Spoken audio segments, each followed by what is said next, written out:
যে আজকে আমি শ্রেষ্ঠ ব্র্যান্ড প্রমোটার হিসেবে অ্যাওয়ার্ড পাচ্ছি, নমিনেটেড।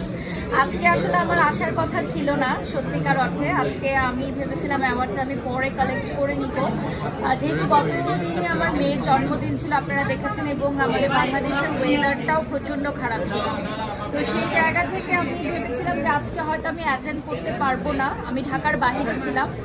তো যেহেতু গ্লোবাল অ্যাওয়ার্ড থেকে আমাকে বললো যে পরপর দুটি আসরে আপনি আমাদের নমিনেশন পেয়েছেন এবং এবারও আপনি বেস্ট ব্র্যান্ড প্রমোটার হিসেবে অ্যাওয়ার্ড নিচ্ছেন, আর কেউই আপনার এই অ্যাওয়ার্ডটা ছিনিয়ে নিতে পারেনি। তো কথাটা আমার কাছে এত ভালো লেগেছে, আমার এত মন ছুঁয়ে গেছে যে পরপর দুটো আসরে আসলে আমি অ্যাওয়ার্ড নিচ্ছি। হয়তো সামনের বছর বা সামনের বার অন্য কেউ নিবে, আরও ডিজার্ভিং কেউ আসবে।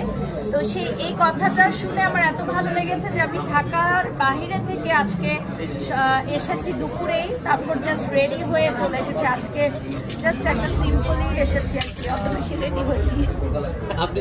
আসলে আমি অ্যাওয়ার্ড ফাংশনগুলোতে একটু গাউন পরি, আপনারা তো জানেনই, বাট আজকে আমি একটু শাড়ি পরেছি, যেহেতু আমার এরকমই প্রিপারেশন ছিল না যে আমি অনুষ্ঠানে আসবো। তো শাড়ি পরলাম, যেহেতু সামনে আবার ঈদ আসছে। আজকে একদম ঈদের আগে আপনাদের সাথে হয়তো শেষ সাক্ষাৎ, ইনশাল্লাহ আবার ঈদের পরে দেখা হবে। তো বেড়েছে ডেফিনেটলি। দেখেন, যে যার জায়গা থেকে অ্যাওয়ার্ড ফাংশন করবে, কোনোটাই ছোট কোনোটাই বড় হিসেবে যদি আমরা দেখি, তাহলে আমি মনে করি আমিও জিরো থেকে উঠে এসেছি।